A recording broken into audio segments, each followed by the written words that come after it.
be pleased. Let Krishna be pleased by this. So now let's recite a few shlokas by Krishna.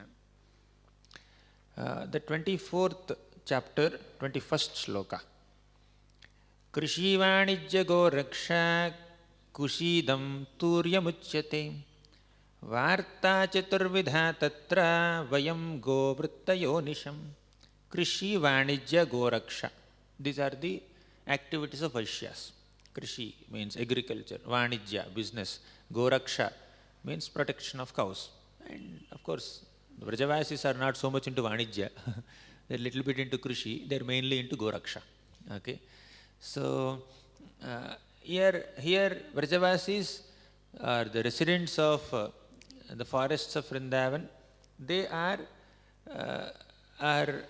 very much receiving so many benefits from Govardhan mountain and the forest of Vrindavan, and definitely a lot of guidance from the local Brahmanas. So Krishna said, you are worshipping Indra so much, did he ever come to see you? Did he ever come to see you till now? They said, no, we never saw Indra. See, visible Govardhan is there, better worship him, not the invisible Indra. So further, Krishna is saying in the 24th shloka, Nanaha purojanapada nagrama nagraha vayam vanaukasastata nityam vanashaila nivasinaha. Nanaha purojanapada. We are not the residents of Pura, great palace or great city. Janapada, we are not even residents of villages. Nagrama, nagrahavayam, we are not dwellers of some homes or villages, right? Vanaukasastata nityam, we are Vanaukasa. Vanaukasa means we are residents of forests. Vanashaila nivasinaha, we are nivasis of Vana and Shaila. Vana means forest, Shaila means hills. We are mountain wanderers and forest dwellers. Therefore, our specific affiliation is towards the mountains in this area and the forests in this area. We live in forest. In the 25th shloka, Krishna is saying, Tasmad gavam brahmananam adres charabhyatam makhaha ya indrayaga sambharaham tairayam sadhyatam makhaha. So Krishna is recommending that better we worship this Govardhan mountain, and let us worship Brahmanas also, and let us worship cows also. Go Puja, Govardhan Puja, Brahmana Puja. Let's do these three and forget Indra Puja. Okay, Krishna eliminated Indra Puja. So Krishna is saying, Tasmad gavam brahmananam adres charabhyatam makhaha. Gavam, cows, brahmananam, brahmanas, Vraja brahmanas. Okay, Adri means Govardhan Adri, the Govardhan mountain. So let us worship them. All the Vrajavasis said, yes, let's worship them. But let's complete Indra Puja and we'll find one nice muhurta to worship Govardhan and Brahmanas also, and cows also. Then Krishna said, no, same muhurta is very good muhurta, right? So yeah, Indra Yaga Sambharaha, the same paraphernalia that you have collected for Indra Puja, use that in Govardhan Puja. Don't delay it. I am not proposing an idea for future. I am insisting that you have to do it now itself. Cancel Indra Puja and do Govardhan Puja. I am saying that it should be replaced with Indra Puja. Indra Puja must be replaced with Govardhan Puja, not an addition, okay, replacement. Okay. Then Vrajavasis initially hesitated slightly, but because Krishna is excited, they agreed. Okay. Ya Indrayaga Sambharaha Tairayam Sadhyatam Makhaha. Then in the 26th shloka, Krishna is specifically giving some directions to the Vrajavasis, how we have to celebrate Govardhan Puja. Already some paraphernalia is arranged for Indra Puja. That has to be utilized anyways. But Krishna is giving a more elaborate procedure. Okay, 26th shloka. Pacyantam vividhaha pakaham supantaha payasadayaham samyavapupa sushkulyaham sarvadohascha grihyatam.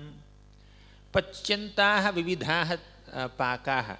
Please cook several items. Vividhaha paka means variety of food items you have to cook, right? Supantaha payasadeha. So payasa, you understand, the porridge or kheer, whichever language that you know. So you make payasam also, or you make mountains of rice, you make kunds of dal, or you make stacks of chapatis, you make all kinds of milk products, right? And sarva dohasya grihyatam, and these items must be brought from different homes, right? All bhoga need not be made only by Nanda Maharaj and Yashoda Mata. There are so many hundreds of Vrajavasis, thousands of Vrajavasis. All of you should make some preparations and bring it to Govardhan and worship. Okay. Then Vrajavasis are neither interested in Indra Puja nor are convinced with Karma Mimamsa philosophy. Okay. As a matter of convention, they are doing worshipping Indra. Conventionally, they observe Shivratri also. They go to Ambikavan and they worship Lord Shiva. Conventionally, because they are residents of this earth in the Bhauma Vrindavan, they are just acting in a way that is compatible with the local culture. But at heart, they are connected to Krishna only. And they worship Katyayani also, unmarried girls. So it is said that if you worship Katyayani, you get a good husband. So all the unmarried girls started worshipping Katyayani, right? Although apparently the Vrajavasis are doing some things that that common people are doing, the intentions, the hearts are totally dedicated to Krishna. Okay, they are totally Krishna conscious. So we cannot say they are worshipping devatas. So is it bona fide? So Krishna allowed them to worship Katyayani. Krishna allowed them to worship Shiva, but Krishna did not allow them to worship Indra because Indra was proud. Okay, so Vrajavasis accepted this, and now Govardhan Puja began. So all the Vrajavasis have made unlimited offerings for the pleasure of Govardhan, and they circumambulated Govardhan. Okay, this is Govardhan Parikrama. Go Puja, Govardhan Parikrama, they did that also. And Krishna allowed all the bulls and cows to walk, and also he allowed, he inspired all the gopas and gopis and children and elder people and brahmanas to do some yajna and then go around Govardhan Parikrama.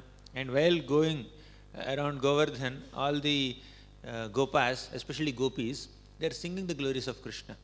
They were saying that, oh, who has killed Putana? One gopi sings in a very like musical tone. Another gopi says, Krishna has killed Putana. Who liberated Trinavarta? Krishna has liberated Trinavarta. Who subdued Kaliya? Krishna subdued Kaliya. Who inaugurated Govardhan Puja? Krishna inaugurated Govardhan Puja. So all the Vrajavasis were so excited in celebrating this Govardhan Puja, they felt that we have not had such a wonderful celebration till now in our entire life. So Krishna has inaugurated this Govardhan Puja, which is never heard of, and it is filled with unlimited happiness, right? For pure devotees like Vrajavasis, the pleasure of Krishna is above all other priorities. Okay, so they gladly performed this Annakota ceremony by offering thousands of food items to Giriraj Govardhan, innumerable offerings. And Vrajavasis felt that Indra never became visible to us. Okay, but did Govardhan become visible? Of course, Govardhan is visible, but to add excitement to the whole pastime, you know what Krishna did? It's mentioned in the 35th shloka. Krishnastvanyatavam rupam gopa vishrambhanam gatah shailosmiti bhruvan bhuri balim adad brahadvapuhu. Krishnastu anyatamam rupam. Krishna was also worshipping Govardhan hill. Krishna was also circumambulating Govardhan hill. He was doing Govardhan Parikrama. He was amongst the gopas and gopis. But Krishna also expanded himself as the mountain god and made himself visible on top of the mountain, on the summit of Govardhan mountain, in a gigantic four-handed form. Okay, and he said, I am the mountain god, I am Govardhan. Right? Krishnastu anyatamam rupam gopa vishrambhanam gataha.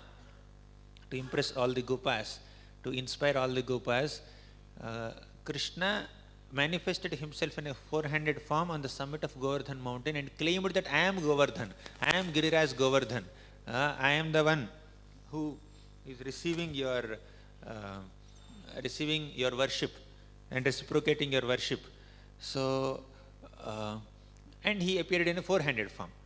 And in four-handed form as a mountain god, Krishna is sitting on the top of mountain.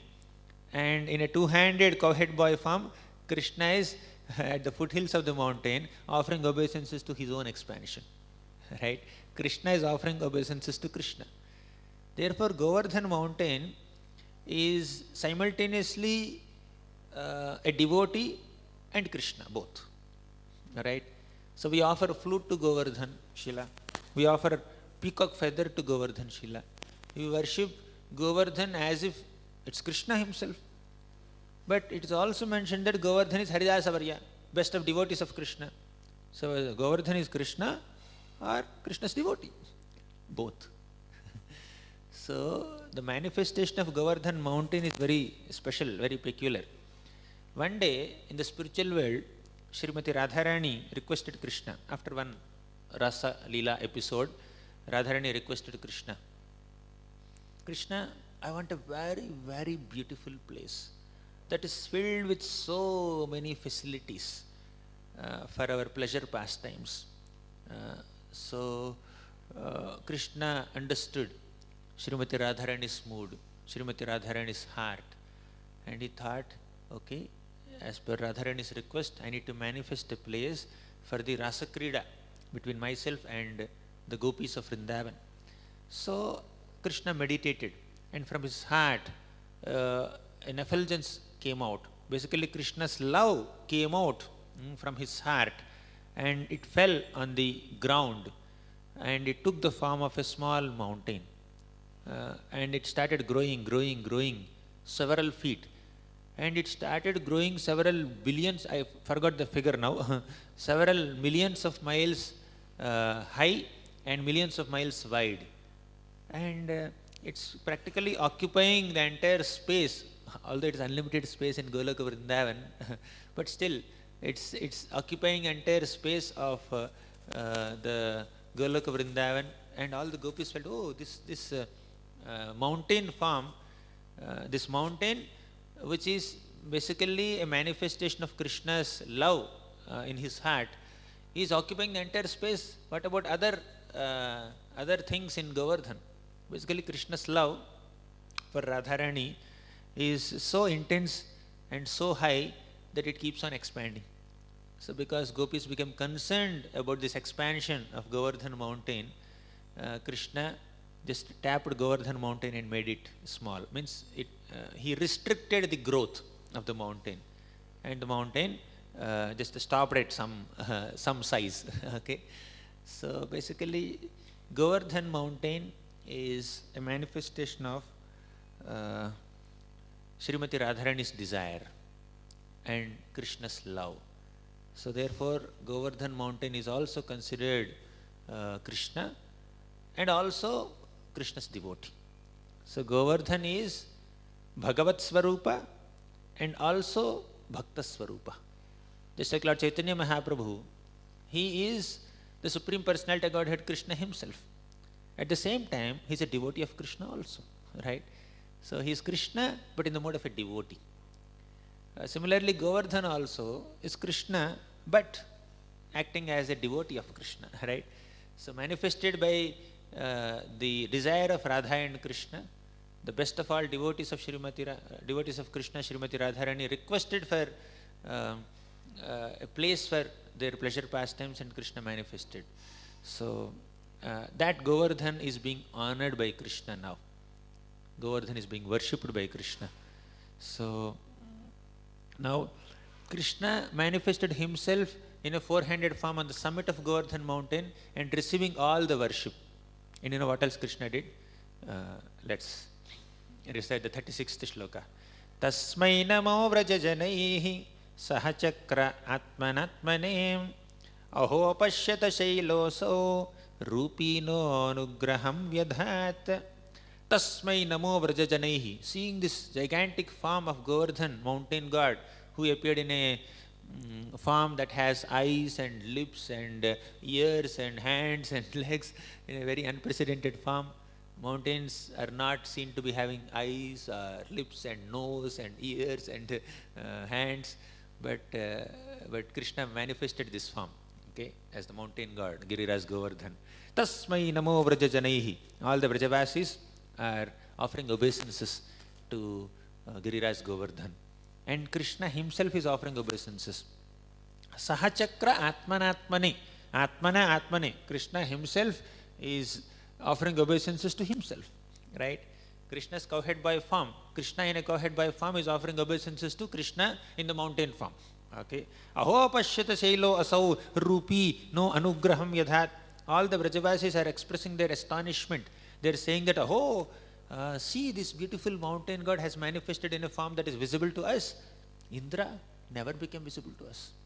What is this? So then all the Vrajavasis folded their hands and offered obeisances out of innocence, out of their simplicity, out of their love.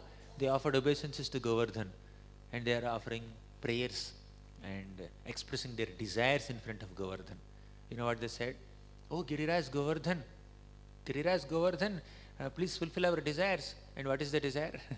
Nanda Maharaj, the head of all Vrajavasis, he said, my only desire is Govardhan mountain, please keep Krishna and Balaram always happy. That's his desire. Okay, no other desire. He is not asking for some material prosperity. He is not asking for, more land, more kingdom, facilities. No, he is asking for the welfare of Krishna and Balaram, right? So now Krishna received all this worship in the form of mountain god, and he also started eating all their offerings. So this Govardhan mountain, the mountain god, is just extending his hands and then accepting all the offerings, so much of rice, dal, chapati, sabji, all the milk products, all the rasgullas, rasmalais, gulab jamuns, and that mountain of rice, everything is just accepting. And he ate everything. And he said, Aniyor, we want more, we want more. Where will they get now? So spontaneously. So Vrajavasis were a bit astonished. More? You want more? They offered tulsi. And he accepted tulsi. And he felt happy. Okay. And later he manifested all that bhoga that he has eaten as Mahaprasad. And all the devotees felt so happy. All the Vrajavasis accepted that as mercy of Giriraj Govardhan. 37th shloka says, Esho vajanato martyan kamarupi vanaukasaham hantihyasmai namasyamah sarmane atmano gavam. So, like this Vrajavasis are so astonished with the mercy of Giriraj Govardhan, and they offered obeisances to Govardhan, and they also worshipped cows. It's not practical to worship all the cows. You know what they did? They selected one representative cow amongst all the lakhs of cows that are there in Vrindavan. They brought only that cow and then offered some special silk cloth and ornaments and offered dhoop deep and other worship and circumambulated that cow. It's very difficult to extract one cow from the cow head. One day at Govardhan Eco Village, we did Govardhan Puja. We were doing Govardhan Parikrama, the replica Govardhan. Of course, we have original Govardhan Shila also at Radhakund. So we brought one cow from the Goshala. Goshala is on the other side of the property, and then somehow we brought that cow. It was very, very difficult to bring that cow and circumambulate there. And the cow is not calm and composed, right? Cow is constantly trying to go back to the cow herd, okay?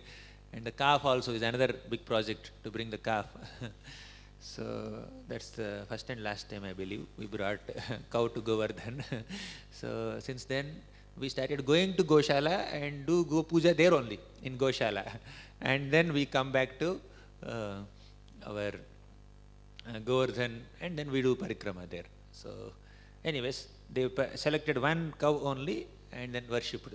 Okay, so that's how they successfully completed Govardhan Puja and Go Puja. So all the Vrajavasis felt that this is a very, very wonderful festival that we ever had in life. Till now, we had so many celebrations in Vrindavan, but the most memorable and relishable celebration is Govardhan Puja. All the Vrajavasis felt like that. But this is not the highest celebration. That this Govardhan Puja is not the greatest celebration or the most memorable event in Vrajavasis' lives. There is one more. You know what is that? Anyone here? What's more exciting to Vrajavasis? What's a more exciting celebration for Vrajavasis? When Indra created devastating rainfall and Krishna lifted Govardhan mountain, the celebration that happened under Govardhan mountain for 7 days is a greater celebration than Govardhan Puja. When they're going around Govardhan doing parikrama, offering annakut and all, that's definitely greatest celebration, but there's much greater celebration than that is under Govardhan. As of now, we can only celebrate Govardhan Puja and annakut ceremony. We can't go under Govardhan, but we can go also. If we purify ourselves and make ourselves eligible to enter Krishna's pastimes by following the path given by the Acharyas, yes, Krishna can give everyone, all sadhakas also entrance under Govardhan, right? So whenever the pastime takes place again. So now let's enter the 25th chapter. First sloka. Shri Shuka Uvacha. Oh, sorry, you don't have the screen. So first sloka of 25th chapter. Indrastadatmanaha pujam vignaya vihatam nripam gopebhyah krishnanathebhyo nandadibhyaschu kopaham Indrastadatmanaha pujam vignaya vihatam nripa. So Indra understood that year the Vrajavasis did not offer puja to him. Indra became very insecure, very furious. Gopebhyah krishnanatebhyo. These gopas considered Krishna as their natha, and they are disregarding me. I am their protector. Okay, I am their maintainer. So Indra became very furious, right? Second shloka says, Ganam samvartakam nama meghanam chantakarinam Indras prachodayat kruddho vakyam chaheshamanyutam. Ganam samvartakam nama. So Indra, out of his hunger for honor. So some people are very hungry for honor. And if they don't receive that honor, they want to even destroy those people who don't honor. They insult. They speak ill words. You know the episode of Daksha and Shiva? Daksha entered that big sacrificial assembly hall and everyone stood up offering him respects. But only 2 people did not stand up. One is Brahma. Okay, he is my father.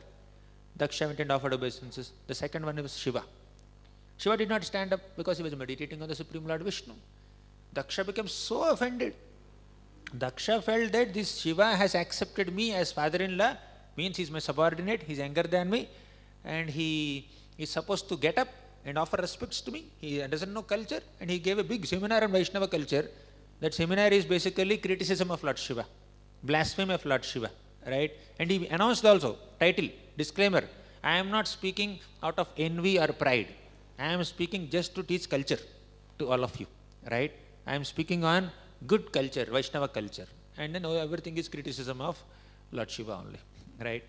So he was hungry for honor from Lord Shiva. He was very envious and proud.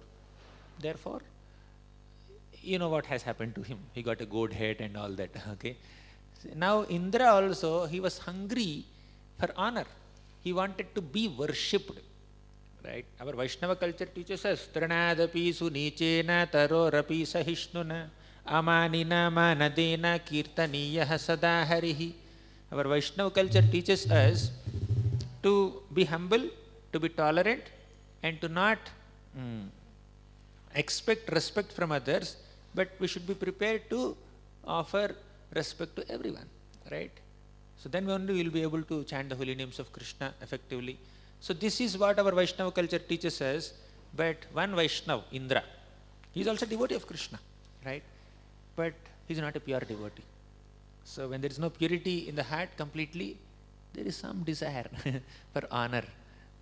Tranadapi Sinichena completely does not manifest in the heart of a devotee who is not yet fully pure, right? So Indra was very hungry for honor, and Indra felt that the Vrajavasis are very proud. He is proud. He is thinking that Vrajavasis are proud, right? Atmavan manyate jagat. Let's see, let's complete this shloka. 22nd shloka.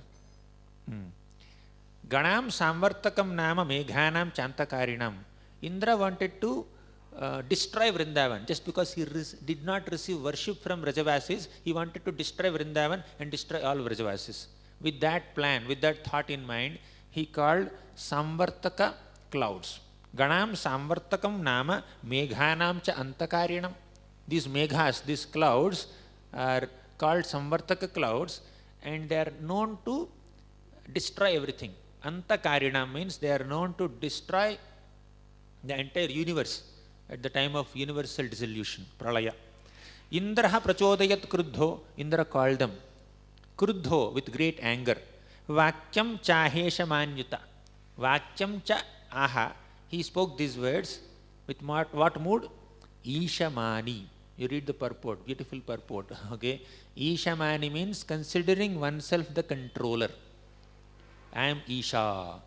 Ishamana syndrome. That's basically false ego. One who has false ego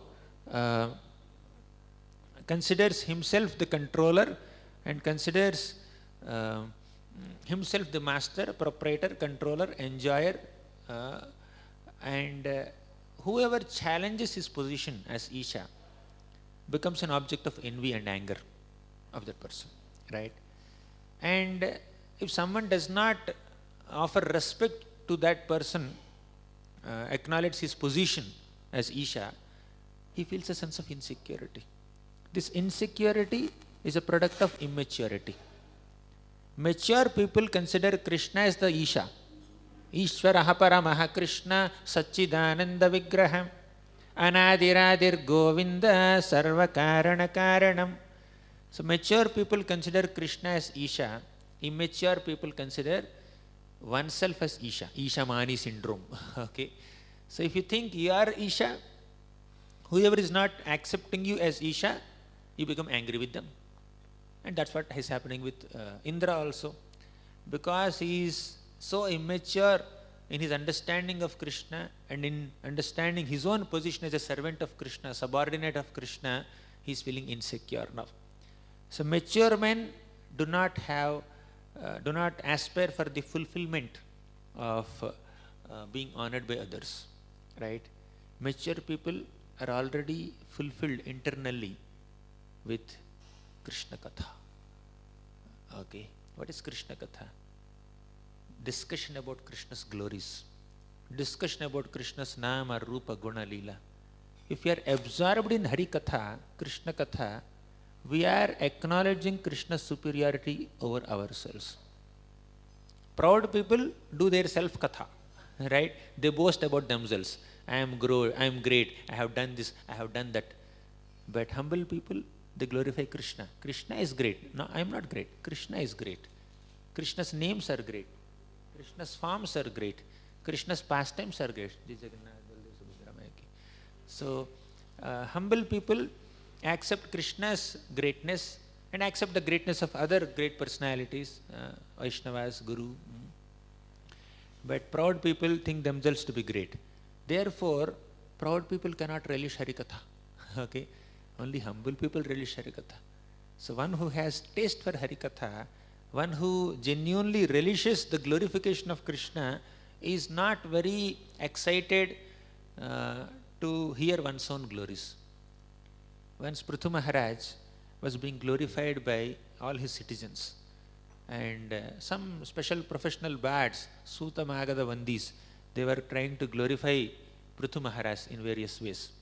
But Prithu said, no, don't glorify me. I am not qualified. I am an ordinary person. In such great assemblies, you have to glorify Krishna, not me. He is very humble at heart. Seeing his humility, the professional bats glorified him even more.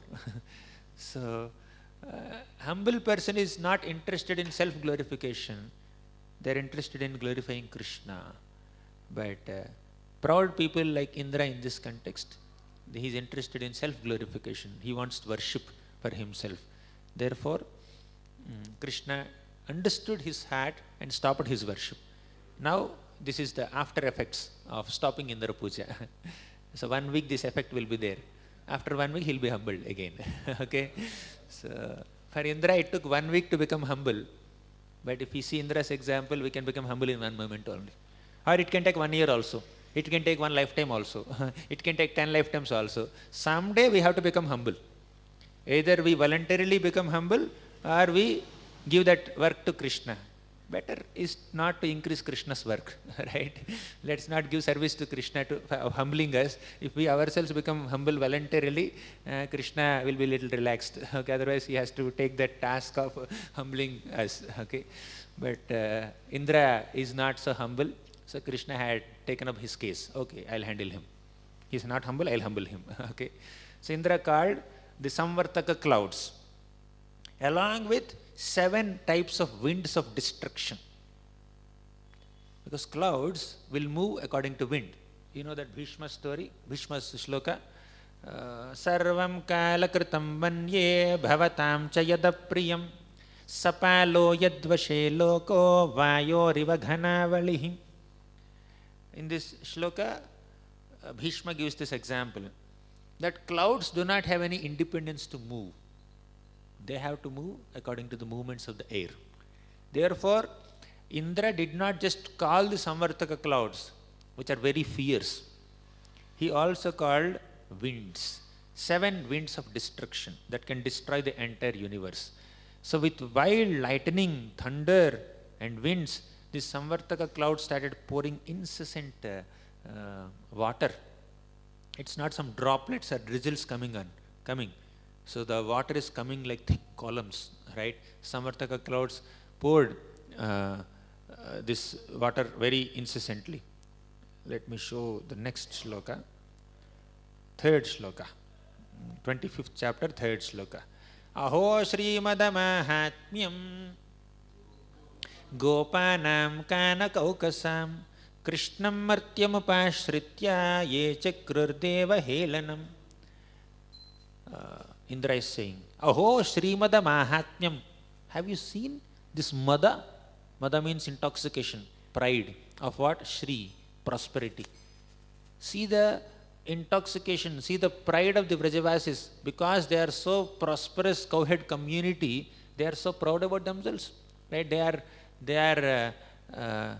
Although they are Gopas, just cowhead people, Kana Kaukasam, residents of Kanana. Kanana means forest. So they are residents of forests, but Krishnam Martyam Upashritya.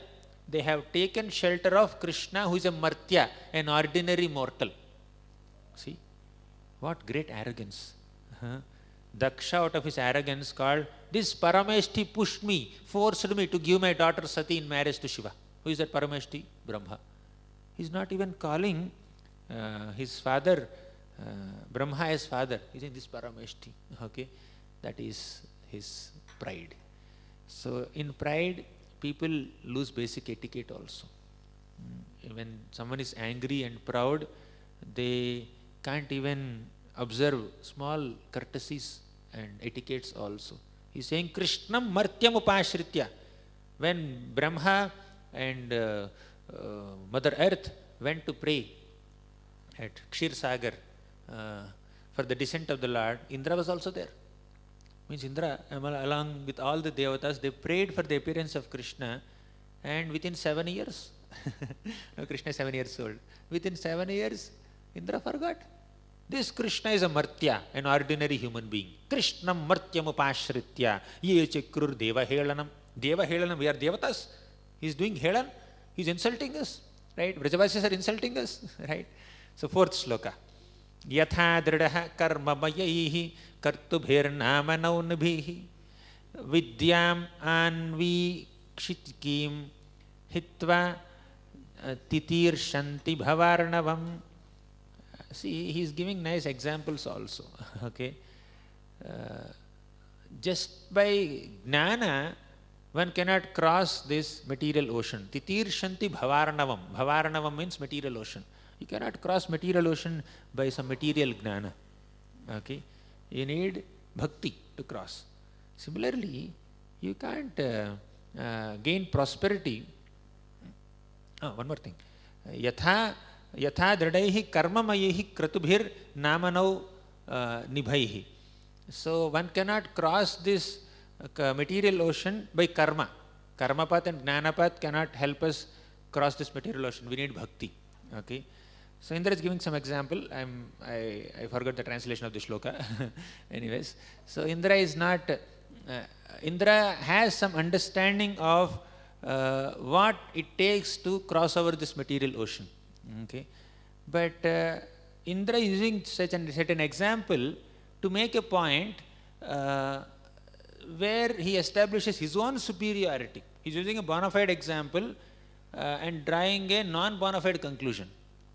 Only by taking my shelter, they can win prosperity, they can gain prosperity. Just like only by taking shelter of bhakti, one can attain the spiritual world. Similarly, only by taking shelter of Indra, they can get grains and rains. Okay, so something to this effect. So Indra is saying, but Indra does not know they have taken shelter of a higher power than even Indra. And Indra started criticizing Krishna. Vachalam balisham stabdham agnam panditamaninam krishnam martyam upashritya gopa me chakrurapriyam. Vachalam, talkative. This Krishna, 7-year-old boy, is very talkative. He keeps on saying something. Sometimes children keep on saying something. You may not find very practical things there, right? When they're very small, they may keep on saying, and you can smile, you can appreciate their sweet words. You don't find much practical things there, right? But Indra is saying that Krishna is also like that, 7-year-old boy. You should not take his words very seriously. But the Vrajavasis are not like that. Whatever Krishna says, they take seriously. Okay? Vachalam, he's talkative boy. Balisham, childish. Stabdham, very obstinate, very stubborn. Agnam, Agnam means he's very ignorant. Panditamaninam, he thinks himself a great Pandit, although he's an Agnani. Okay? Krishnam Martyam Upashritya. These Vrajavasis have taken shelter of such a Martya Krishna, immortal, mortal being Krishna. So, ordinary human being Krishna. Gopame Chakrur Apriyam. And they are doing something Apriyam, unfavorable to all the Devatas. Now, Acharyas cannot tolerate these blasphemous words by Indra, directed towards Krishna. What do? They give positive interpretations. Vachalam. Krishna is talkative. If Krishna doesn't talk, who will talk? He is the supreme teacher. Only he has to talk and we have to hear. Right? Let him be Vachal, no problem. Let him speak. Balisham. Balisham means childish. That indicates lack of experience. But Balisham can also mean very pure, very innocent. A child cannot have malice in the heart. A child is very innocent, very pure at heart. He cannot contemplate harm for others. So, Balisham also indicates purity of heart, innocence of heart. So, Krishna is like that. Stabdham, he is very obstinate. Yes, he is very strong. Agnam, Agnam in one sense it is ignorant. Agnam can also mean, Gnam, nothing is unknown to him. He knows everything. Right? There is nothing unknown, there is nothing suspense for Krishna. Pandita Maninam. Pandita Maninam means one who considers himself a great Pandit. But Pandita Maninam also means all Pandits give him samman, offer him respect. Right? He is respectable, worshipable by all Pandits. That's another meaning. So this is how Acharyas give positive meanings. Right? So 6th shloka, Indra's further pride. Basically Indra is blaspheming Krishna now and criticizing Vrajavasis. Yesham shriyavaliptanam krishnenadhapitatmanam dhunuta shrimadastambham pashun nayata sankshayam esham shriyapaliptanam. These Vrajavasis are very proud of their shriya, prosperity, their material wealth. Because they are such a great prosperous cowhead community with so much of wealth and godhan, they are so proud. And they are considering Krishna as their master, although he is a 7-year-old boy. So, dhunata shrimada stambham pashun nayata sangshayan. I will teach them a lesson. I will make them humble. They are so proud, I will make them humble. It is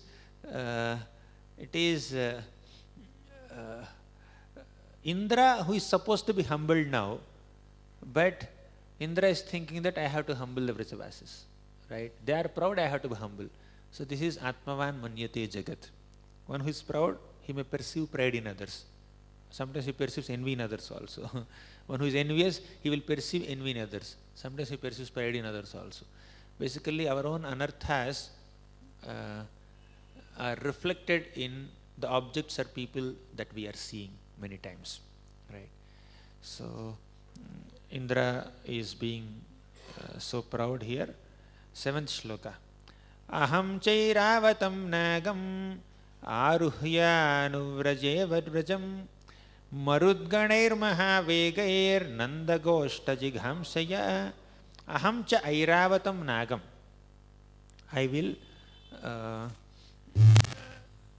I will come on my Airavata elephant. Okay. And you, Samvartaka clouds, you go along with the 7 destructions of wind, you create a devastating rainfall in Vrindavan. And I will also come with Airavata with my thunderbolt. I will also create a big havoc there. First you go. First you start your job. Okay. I'll come slowly. With this malicious intention, Indra ordered all the rain gods and Indra ordered all the clouds and wind gods to destroy Vrindavan.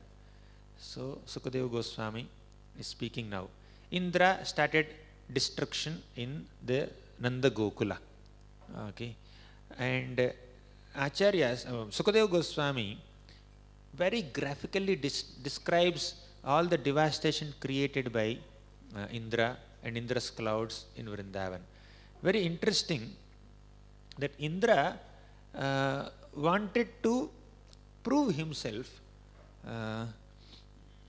as superior to Vrajavasis. Right? Ashwathama also, just to save his own body, he released a Brahmastra which can destroy entire universe, in the first canto 7th chapter. But Krishna told Arjuna, you release a Brahmastra, withdraw both the Brahmastras. So that's what he mentioned. Okay. So to protect his own body, Ashwathama released a Brahmastra that can create harm to everyone. Now Indra, to protect his own sense of false ego, he is sending the Samvartaka clouds to destroy entire Gokul, entire Vrindavan. When someone is so egoistic, when someone is so self-obsessed, just to protect one's sense of honor or false ego or body or some self-interests, they don't mind doing any kind of destruction to others. One Indra did not get one puja, that's all. Okay. One puja is cancelled. For that, let me destroy entire Gokul, entire Vrindavan. And whom should he employ? He has to employ Samvartaka clouds directly. So, this is the nature of false ego. When my power is not acknowledged, I will prove myself. I will destroy everyone who has not acknowledged my ego. Okay, this is Ishamana syndrome. And the effect of this devastating rainfall that Indra has created is that all the highlands and lowlands in Vrindavan were filled with water. Especially the cows are severely tormented because of cold, because of too much rain. And all the calves, they went underneath the cows. There is some flesh hanging below the neck of the cows, right? So all the calves went under the necks, between the legs to take shelter of their mother cows so that they can save themselves from devastating rainfall of Vrindavan. Okay. And some cows were tormented so much that they even left their bodies. And the clouds were so colorful.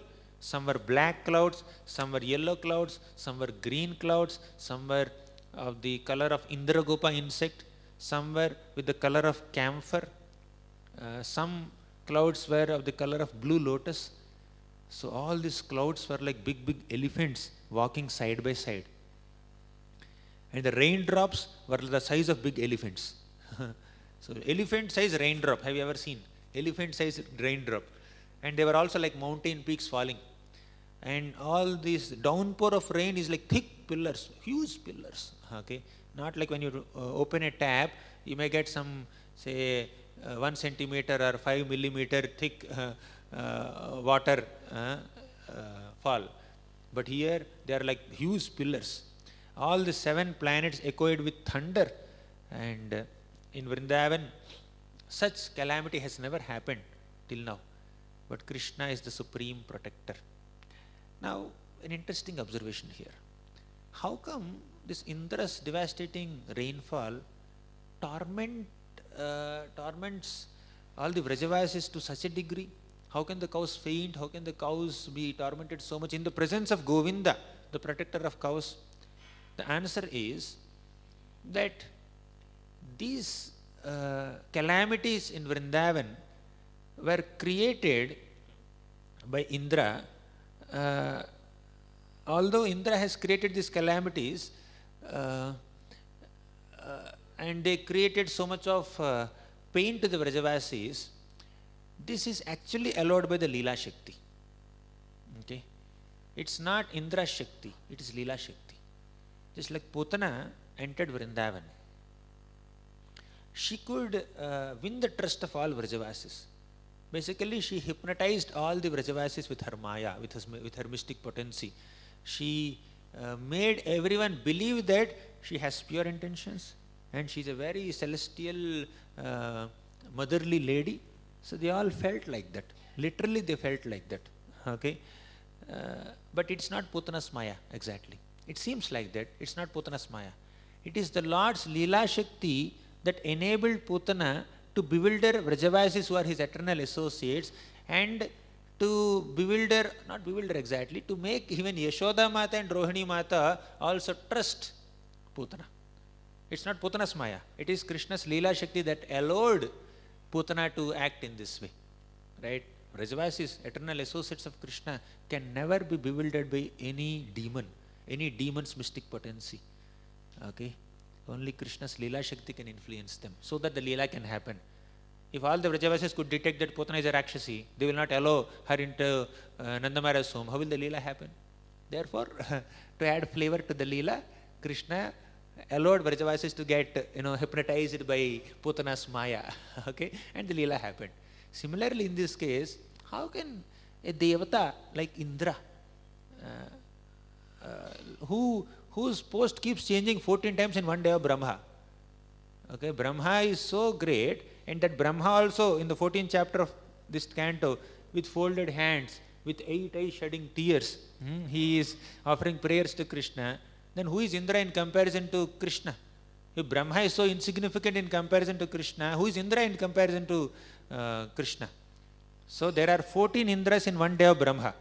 In one lifetime of Brahma, how many Indras? 14 into 30 into 14 into 365 into 100. Those many Indras keep on coming in one life of Brahma.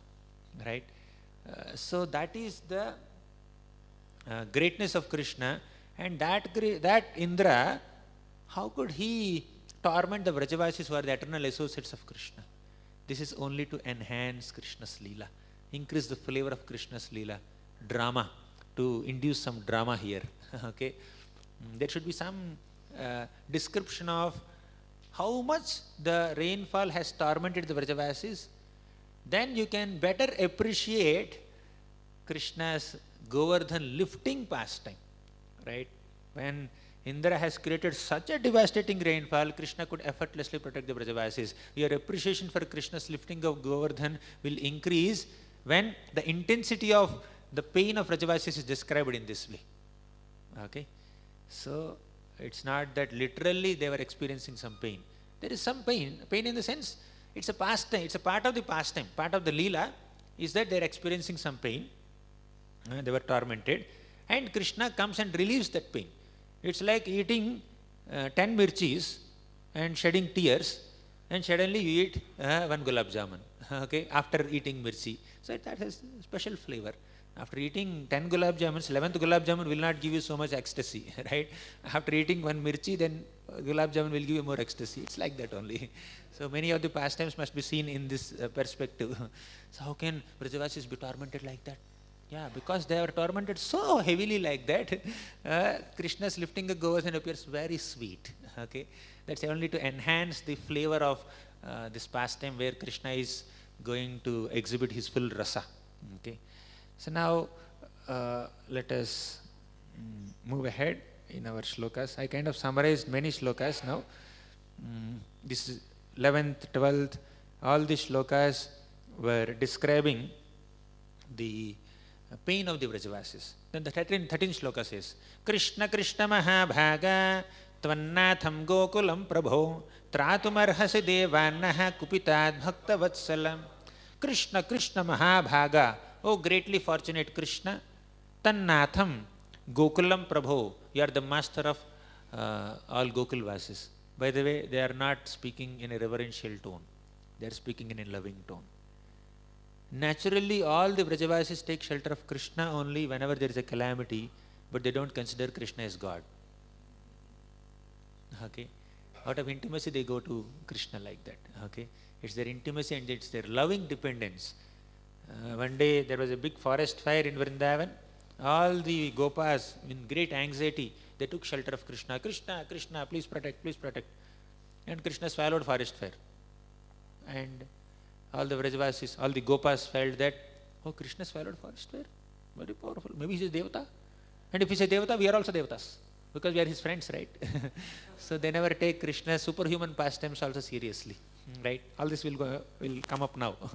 So Krishna offered, all the Vrajavasis offered prayers to Krishna. Tratumarhasi devannaha kupitad bhakta vatsala. You are bhakta vatsala. You are affectionate towards all your devotees. Tratumarhasi, please protect us. And devannaha kupito, the devatas became very kupito means angry with us. Indra's puja stopped, Indra became angry, he is creating rainfall. Then all the wind gods and meghas are assisting him. So devatas are very angry with us, you please protect us. Then 15th shloka, they are saying that because we have stopped Indra puja, Indra became very angry and he is now creating this unseasonal rain in Vrindavan. Please protect us. Okay, they are taking his shelter naturally. Then Krishna understood, oh, it is Indra's work only.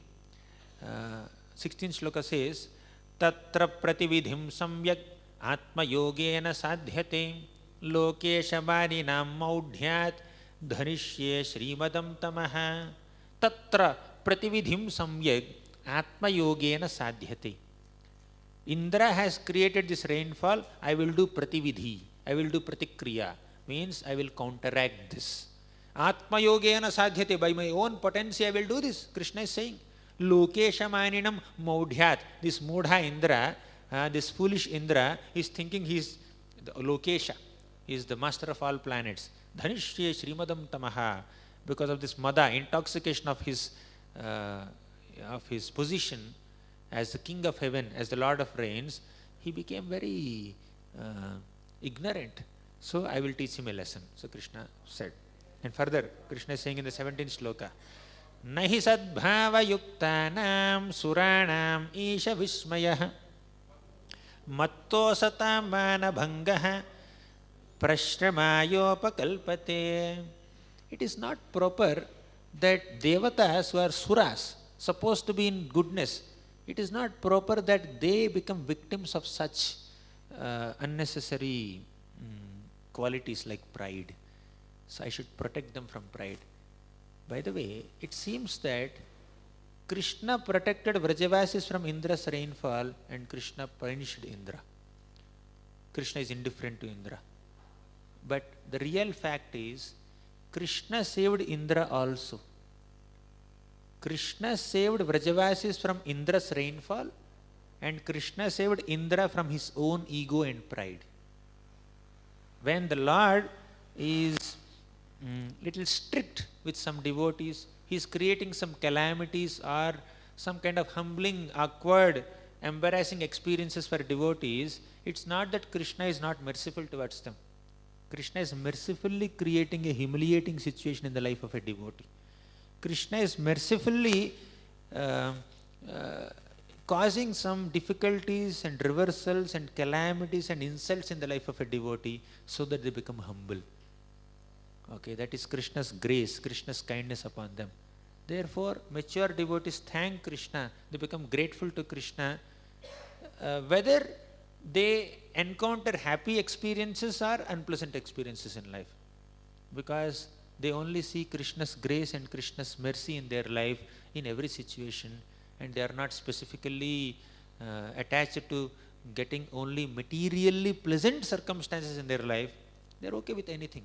They can see Krishna's hand behind all circumstances. Krishna, maybe I am very proud, maybe I am not very attentive in my devotional service, therefore you have arranged this experience for me so that I become humble, so that I become more serious in bhakti. This is the mood of a devotee, right? So, but Indra has to come to that mood very soon.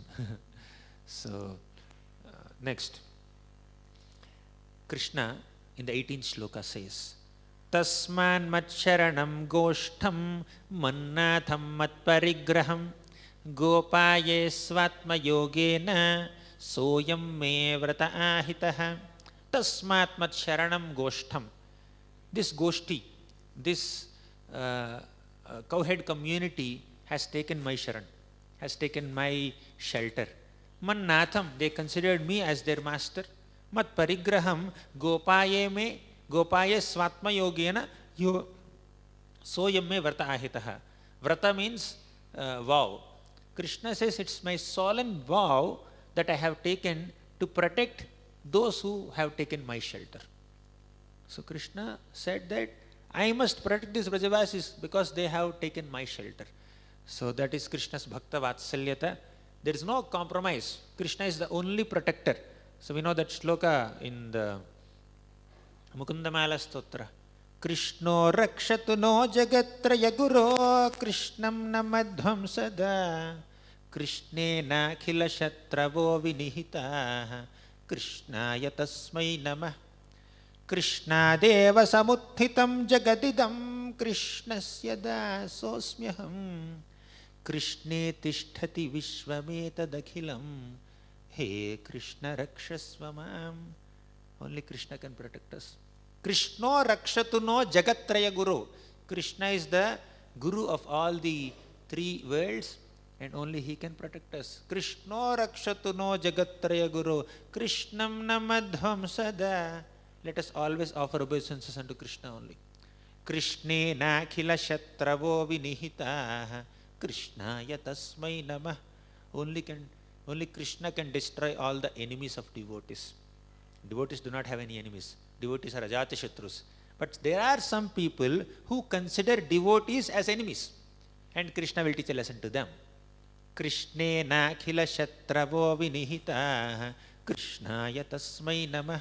Krishna deva samuthitam jagadidam krishnasya dasosmyaham. Everything in the entire universe is manifested by Krishna, maintained by Krishna, created by Krishna. Therefore, let us serve Krishna only with all the paraphernalia that we find in this material creation. This creation is coming from Krishna. Whatever is available in this creation is meant for Krishna's seva, and it is my duty to engage all objects in Krishna's seva, right? As dasa, in the mode of a servant. So, all the Vrajavasis engaged everything that they have in Krishna's seva only. They have given up everything that they have for Krishna's pleasure. Their cows, their milk, their homes, their hearts, their relatives, their family members, whatever they have is only meant for Krishna's pleasure, right? In this way, they are the most dedicated servants of Krishna. How can Krishna not protect them, right? So, with this mood, Krishna decided, I must protect them. So, iti yuktya, 19th sloka. Ityuktvaikena hastena kritva govardhanachalam dadhara leelaya vishnuhu chakrakham iva balakaha chatrakam. Now, iti uktva ekena hastena. Saying this, Krishna lifted Govardhan with one hand. Before that, some drama happened. Okay, everything we are not seeing in the shlokas written by Sukadeva Goswami. We have more extra explanation given by Vishnu Chakravarti Thakur. There is more content in Ananda Vrindavan Champu, Gopal Champu, Vishnu Chakravarti Thakur's commentary, Jiva Goswami's commentary, Harivamsha, Garga Samhita. So if you take all the details, Krishna's Leelas become very relishable. 1 hour is not sufficient for Govardhan Lila, but we have to consider things. So it is said that Krishna saw all the gopas and gopis and cows and the calves and peacocks and monkeys, everyone is getting tormented. So Krishna decided to humble Indra. What did Krishna do? Krishna did not even tighten his waist belt. Okay? Very indifferently, Krishna ran from Nanda Maharaj's house to Govardhan. When Krishna is just moving, not a single drop of rainwater fell on Krishna. Just like Vasudeva, when he was carrying Krishna, baby Krishna, from Mathura to Gokul, Yamuna gave way. Yamuna gave way to Vasudeva and he could pass very easily. And on top of it, there is umbrella of Anantasesh. So Vasudeva did not become wet. Now, although there is devastating rainfall everywhere, just in that one pathway where Krishna is walking, not a single drop of rain was there. So Krishna just proved to Indra, your rain cannot even touch me. What to speak of inundating me, okay? What to speak of affecting me? It cannot even touch me. So Krishna went. Just like a small child picks up a mushroom, Krishna effortlessly with one hand lifted Govardhan mountain and held it on his head, on his hand, on his little finger. And when Krishna uprooted Govardhan mountain, a small rock from Govardhan, from the middle of Govardhan mountain, got disconnected from Govardhan, from the bottom, giving a nice stage for Krishna to stand on. Okay, Krishna lifted like this. Okay, Govardhan is on top, like this. Oh my God, they are connected. No problem. So Govardhan mountain is there on top, and Krishna is standing on a small shila of Govardhan. Okay, small, rock, so that he has some height and everyone can get nice darshan. Right? If the main central character is on a stage, others can get to see him nicely, right? So Krishna, a nice stage is created by Govardhan for Krishna. So Krishna went on that stage. Okay, so that's how he lifted, and he lifted like umbrella. He lifted like a child lifts mushroom effortlessly, or a baby elephant lifts sugarcane effortlessly. Now, an interesting observation here. I am taking some information from Sri Govardhana Vasa Prarthana Dashakam by Raghunath Das Goswami. There are so many ways in which Krishna can protect the Vrajavasis from this devastating rainfall created by Indra. Why did Krishna lift only Govardhan mountain? Do you know the distance between Nanda Bhavan and Govardhan mountain? It's quite far, right? Why Krishna had to walk all the way from Nanda Bhavan to Govardhan mountain and then lift there? Why he has to call all the Vrajavasis, you go, you also please come with me, come under Govardhan mountain. He could have called everyone inside Nanda Bhavan only. He can make Nanda Bhavan also totally unaffected by Indra's rainfall. He can expand Nanda Bhavan also. He can do anything. Okay, you stand here, just like there is no rainfall on my head, there will not be any rainfall on your head also. He can do that. He can call Anantasesh, he can just make Anantasesh, expand his hoods above all the Vrajavasis. There are 100 different ways in which Krishna could have protected the Vrajavasis. Why did Krishna choose only to lift Govardhan to protect Vrajavasis? The answer is that Krishna lifted Govardhan mountain to give special honor to Govardhan. Govardhan is the best of all servants, And Govardhan is rendering service to me in so many ways, and Srimati Radharani has a special appreciation for Govardhan. Let me increase the honor of Govardhan. Krishna is also called Bhaktanam Manavardhanaha. Krishna is one who increases the glory of his devotees, one who expands the glory of his devotees. So Krishna lifted Govardhan just to make Govardhan glorious for all time to come.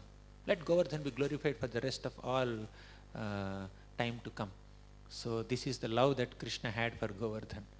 And let me give more information from other scriptures, not there in Bhagavatam much, but it's indicated in Bhagavatam.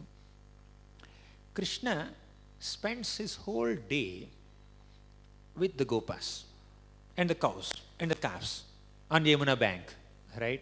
So all the Sakya Bhaktas and other devotees get opportunity to associate with Krishna throughout the day. At the evening time, Krishna comes back to Nanda Bhavan. There, all the Dasya Bhaktas and Vatsalya Bhaktas, they get to associate with Krishna. The house servants of Nanda Maharaj who are in Dasya Rasa, Raktaka, Patraka, Chitraka, they get to make all arrangements to receive Krishna back home and make arrangements for Krishna's bath and other things. And Nanda Maharaj and Yashoda Mata, they come and embrace Krishna. Yashoda Mata bathes Krishna, dresses Krishna, feeds Krishna, makes him sleep. So like that evening time till morning time, Krishna gives his association to Vatsalya Bhaktas and Dasya Bhaktas. Throughout the day, he is with Shanta Bhaktas and Sakya devotees. And what about Madhurya devotees? When Krishna is entering Vrindavan forest and coming back from Vrindavan forest, all the Madhurya gopis come out of their homes and look at Krishna as Krishna is entering. Barha Pidam Natavaravapuhu Karnayor Karinikaram. All the gopis come and look at Krishna. Krishna showering sidelong glances upon all the gopis. Okay, so that keeps happening in Vrindavan, where different devotees of different rasas get to associate with Krishna at different times of the day. But Krishna felt, no, I must associate with all of them at all times. And all the Vrajavasis are also feeling that a whole day I am in separation from Krishna. Who is feeling like that? Yashoda Mata, Vatsalya gopis and gopas, they are feeling that whole day we are in separation from Krishna. And all the younger gopas, Sakya Bhaktas, they are feeling that whole night we are in separation from Krishna. Right? Sometimes the younger gopas, they come to Nanda Maharaj's house and knock the door. Thak, thak, thak, thak. Yashoda Mata gets up, opens the door. Nobody is there. And she looks down. Some kids are there. Little kids are there, gopas. And they are saying, Krishna, come, let's go to the forest. And Yashoda Mata says, this is not the time to go to forest. You go and sleep. It's 12 o'clock in the midnight. Okay? You go, sleep. Tomorrow you get up, then you come. I will send Krishna. He is also sleeping, let him sleep. You also sleep, let me also sleep. Okay? So, all throughout the night, all the Sakya Bhaktas, they are in separation from Krishna. And what about the gopis, Madhurya gopis? They are almost always in separation from Krishna only. Almost always. Because they are gopis, right? Their love for Krishna is gopya. Very much hidden. Because for the most of the time, they are in feelings of separation. And feelings of separation from Krishna are the topmost feelings of love for Krishna. They are bestowed with that opportunity to experience that Vipralambharasa constantly. So, essentially what I was trying to say is, all the Vrajavasis get to associate with Krishna at different times of the day, and they are hankering for more association of Krishna. So Krishna thought, let me bring all of them together, at least 1 week, 7/24. I'll be with them. Okay. Therefore, Krishna utilized this calamity of Indra's devastating rainfall as an opportunity to associate with all the devotees of Vrindavan. So, a great person can convert calamity into crisis, right? Threats into opportunities. So, Krishna did not allow any of the calamities caused in Vrindavan either by devotees or by demons to disrupt his rasa exchanges with the Vrajavasis. He only enhanced his rasic dealings with all the Vrajavasis even through calamities caused by demons. Trinavarta comes and picks up Krishna, goes 800,000 miles high into the sky. Then Krishna experiences special type of Vatsalya Bhava of the gopis, because the gopis are very much concerned about Krishna. They are lamenting in separation from Krishna. In such a situation of lamentation, their love for Krishna is enhanced, it's increased, right? So Krishna does not disrupt his experience of rasa with the Vrajavasis. And one more important point here is, many demons created great turmoil in Vrindavan by attacking Krishna. But no one has created such a great turmoil in Vrindavan as much as Indra did. And Indra is a devotee. And the demons are not devotees. Right? So, the important lesson here is, outsiders can create some disturbance in our spiritual life. Right? But when an insider is in poor consciousness, he can create more disturbance in our spiritual life. Right? So it's a responsibility of sadhakas to be in good consciousness and in good spirits in one's behavior and dealings with other devotees. Because an insider, an inmate, a devotee, who co-sadhaka, if he is not in proper consciousness, he can disturb our minds more than an outsider. Right? So therefore, let us not follow Indra's example here. However, we should not offend Indra also, because he is also a devotee. Sometimes he does like this, he acts like this, and Krishna pulls his ear and makes him humble. Okay, so it's not a license for us to offend Indra. It's a lesson for us not to act like Indra. Right? We need to learn what not to do from the activities of personalities whose pastimes are described in Bhagavatam without offending them. That's important. So let's move ahead in the story. I'll conclude in 7 more minutes. 9:30 we'll conclude, right?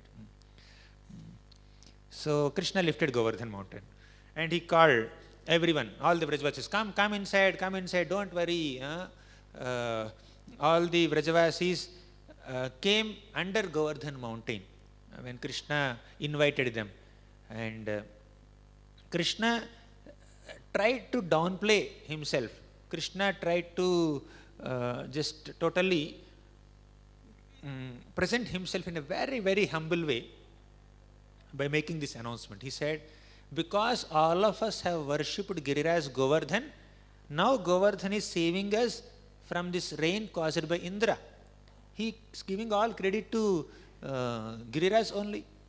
So let Giriraj get all the credit. I am just a humble instrument. So Giriraj is empowering me to lift Govardhan mountain. See, Giriraj is protecting, Govardhan is protecting. He is not saying, I will protect you, don't worry. Come. He is not saying that. He is saying Giriraj is protecting. Of course, he said it's my vrata to protect my devotees, but it's not, but he wants to give all glory to Govardhan mountain. Basically, Krishna does everything, he gives credit to his devotees. Krishna orchestrated entire Kurukshetra war, he gave credit to Arjuna and Bhima. You become the heroes. Bhima, you kill all the 100 sons of Dhritarashtra. Arjuna, you kill all the prominent warriors, Bhishma, Drona, Karna, etc. So Krishna likes to make his devotees heroes. Right? Let him be hero, I'll be a side character. I'll just become a driver of my devotees. So now Krishna is saying that I am not lifting Govardhan. Govardhan is floating on its own. Okay? So come under Giriraj. All the Vrajavasis went under Giriraj. Now here is Rasaraj under Giriraj. Rasaraj Krishna lifted Giriraj Govardhan and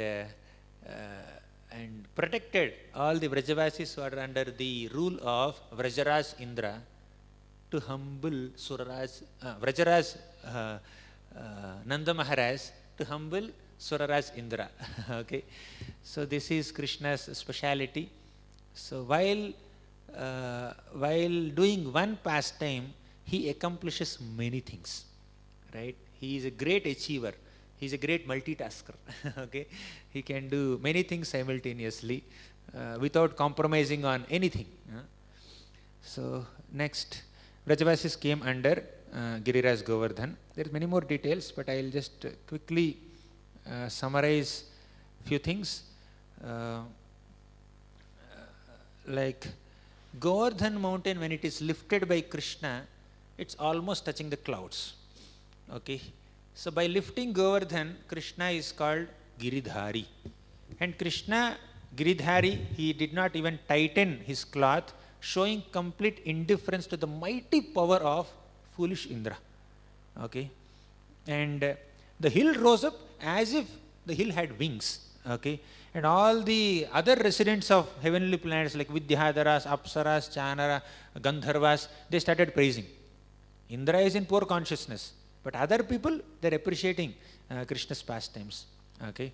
And now let's see the grandeur of Giriraj Govardhan that's touched by Rasaraj Krishna. So, Vrajaraj Nanda and Mother Yashoda and Mother Rohini and all the other gopas and gopis and cows and calves and bulls and buffaloes and entire cowhead community came under Giriraj. How can a medium-sized hill like Govardhan accommodate hundreds and thousands of Vrajavasis like that? Is it sufficient umbrella? One umbrella can have one person inside. You can squeeze 2 people, maybe 3 people. If it's big, 4 people. How can 1,000 people come under one umbrella? But by the touch of Giridhari Krishna, Giriraj Govardhan expanded in its size to accommodate all the Vrajavasis. Just because Giriraj expanded in size, that did not increase the weight of Krishna's little finger. So Giriraj expanding by the touch of Krishna's little finger, Giriraj is getting empowerment from Krishna's little finger, and Giriraj is floating in ecstasy. Okay, and Krishna, of course, he can effortlessly do anything. So, and Giriraj served Gokul just like a jewel-bedecked umbrella, balanced on the beautiful emerald pole of Krishna's raised arm. Krishna's hand is like a pole, and Giriraj's mountain is like an umbrella. Okay, so Giriraj looked like a huge house decorated with jewels, under which our Rasaraj Krishna is like a sapphire pillar, blue sapphire pillar. Okay, so and Krishna also very stylishly, he kept one hand on the shoulder of a friend, and he was also playing his flute while lifting Giriraj.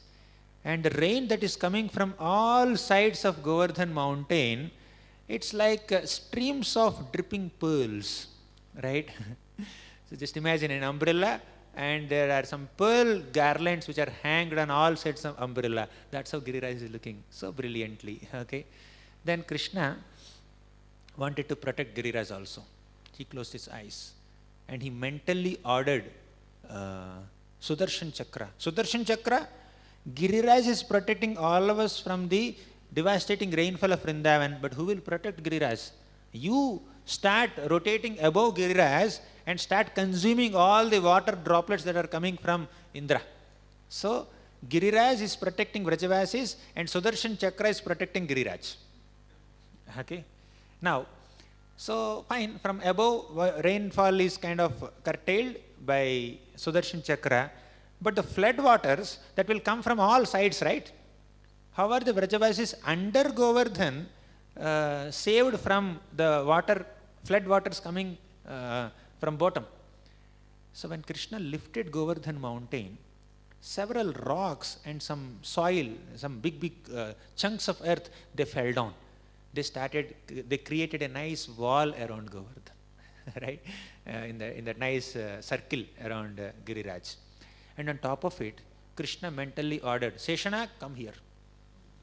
So Seshanag created a nice wall, right? Seshanag coiled around this entire Govardhan mountain, and he started blocking all the flood waters to come inside Govardhan, come under Govardhan and inundate Vrajavasis. So there is a nice wall created by Seshanag, and there is a nice roof created by Sudarshan Chakra, and Govardhan is nicely protected, and Vrajavasis are all anyways protected. Now what about light? If Seshanag is creating high, thick walls, so walls are like this, and on top of it there is cap Govardhan. So where is light inside? Krishna has a self-effulgent body. All the Vrajavasis have self-effulgent bodies, right? Although sun is not visible for 1 week, so Krishna can create the ambience of sunlight throughout these 7 days, 7 by 24. And Vrajavasis had absolutely no problem there, right? So above there's a big storm of roaring wind, rainstorms, then hail, dark clouds and thunder. But inside there is another storm of Krishna's loving glances and pleasing smiles. And there's a nice exchange between Krishna and devotees of all kinds of rasas, right? And Krishna is looking like a monsoon cloud. Krishna is wearing a dhoti that's like lightning. And Krishna smiles and Krishna's loving glances are like constant rain. And Krishna's peacock feather is like the rainbow.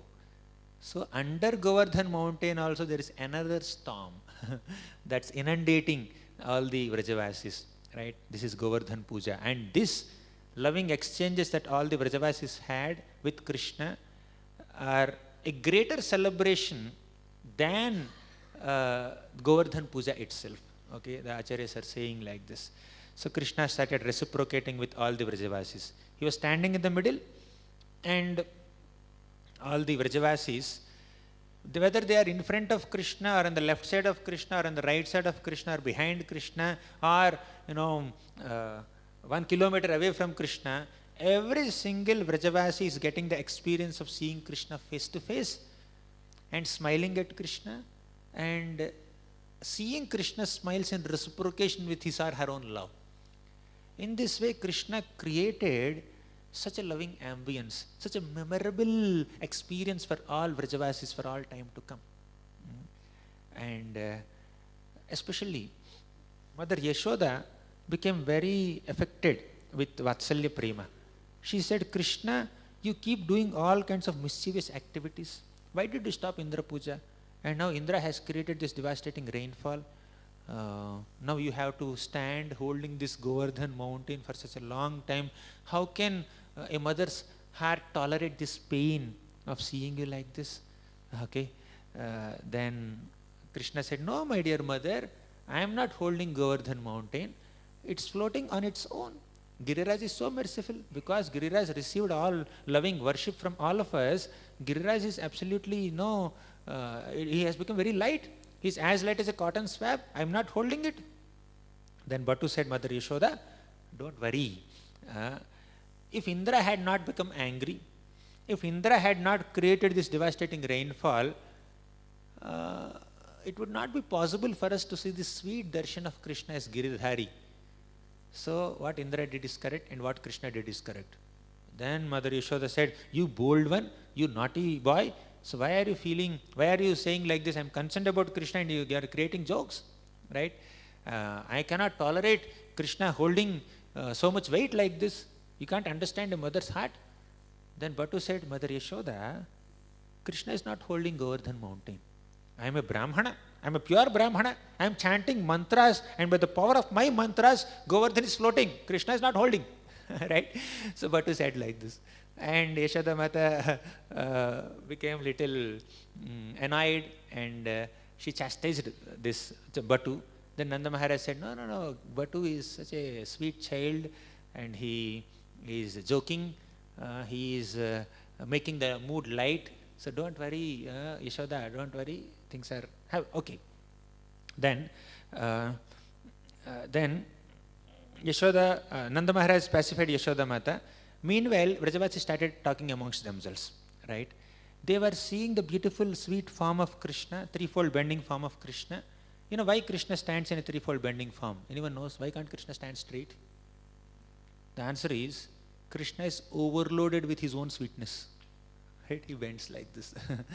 And Krishna is overloaded with the love of Srimati Radharani and all the Vrajavasis. So Krishna bends like this. Okay. So Krishna, although he is standing by holding Govardhan mountain, he is in a threefold bending form. His legs were not, both feet were not touching the ground. Only one foot was touching the ground. He is not giving up his stylish threefold bending form, although he is holding weight. Okay. Because it is Krishna who is Rasaraj, he is Akhila Rasamrta Murti.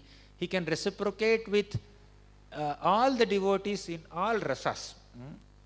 Then Krishna started playing his flute just to reduce the concern and anxiety of Vrajavasis. All these Vrajavasis are feeling so much anxiety that I am holding such a great weight, therefore I must reduce their anxiety by playing this sweet flute song, so that they will think that I am not exerting myself so much. Okay, so Krishna started playing flute. Then Madhumangal became very anxious. He said, "Hey, don't play flute, Krishna. We know the effect of your flute. In Venugita chapter we have discussed. When Krishna plays flute, hard rocks will melt." Right? Before even Indra's rainfall could touch us, Govardhan will melt into water and Govardhan will inundate us. Krishna, please don't play flute. Another Vrajavasi said, "Batu, don't worry. Govardhan knows when to melt and when not to melt." Okay? Govardhan is a devotee of discrimination. He doesn't do anything that is harmful to us, so you don't worry. And some other Gopa said, "Krishna, you are very much tired. Okay, you relax. We'll hold Govardhan mountain. We have sticks." They started putting some sticks. Krishna slightly released some weight of Govardhan mountain on the sticks, and the sticks started breaking, and we cannot do that. So Krishna continued to lift. And many other sweet things happened, and Srimati Radharani glanced on Krishna. And Krishna became a little distracted. And the Govardhan mountain started shaking. And all the elders started noticing. Okay. Then some gopis said, "Hey, don't look at Krishna." They told Srimati Radharani, "Don't look at Krishna." Actually, Radharani is looking at Krishna, empowering Krishna to hold Govardhan mountain. Okay.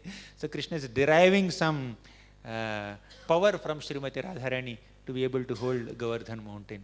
Like that, so many sweet exchanges have happened in this Govardhan Lila. There is no time, I went already beyond time. Just to quickly summarize, Krishna in this way held Govardhan mountain for 7 days and 7 nights, and he finally kept Govardhan back in its place. Everyone was watching. Krishna placed Govardhan back in its place. Nobody could understand how it happened. Right? Nobody could understand how it has happened. Because the mountain is there on his finger like this, and the mountain is so wide, right? So how Krishna places there? First he sent all Brajavasis, and how he came out from the aperture of Govardhan and how he placed it there, nobody could figure out, but everything was visible to everyone. Anyways, Krishna came out, and Mother Yashoda became very concerned. And all the elder Gopas and Gopis came, especially Gopis, motherly Gopis came, and they started taking Krishna's hand. Krishna, with this little hand, he lifted Govardhan. They started massaging the hand. Some Gopis started kissing the hand. Some Gopis and Gopas started hugging Krishna. And Krishna, and they were not in a mood to go back homes. They felt that why Krishna stopped rainfall, why Indra started rainfall. Maybe he could have continued rainfall forever, for the rest of eternity. Eternally we will be under Govardhan mountain only. Nobody had a mood to go back home. Okay. But Krishna said, "You should go back home." So they accepted Krishna's words and they went back to their homes. And Mother Yashoda's concerned. Krishna started playing flute. And Krishna said, "Krishna, don't play flute. Your belly has caved in. Please take something." And Krishna is not listening to Mother Yashoda. And Yashoda called Subal, who is very dear associate of Krishna. And Yashoda Mata gave a tambul to Subal and told Subal, "You please go and feed this to Krishna." And Krishna accepted it. So like that, this whole Govardhan episode has created a very, very deep, long-lasting impression in the hearts of all the Vrajavasis. Somehow by Prabhupada's grace, we have access to all these divine pastimes through Krishna book and through Srimad Bhagavatam. So we are eternally grateful to all our Acharyas and Srila Prabhupada for giving us access to this treasure house of Krishna Lila. So this is a very concise description of Govardhan Lila. So we'll continue our Krishna Katha in the evening and tomorrow. So with this I'll conclude. Thank you very much. Grantharaj Srimad Bhagavatam ki jai, Srila Prabhupada ki jai.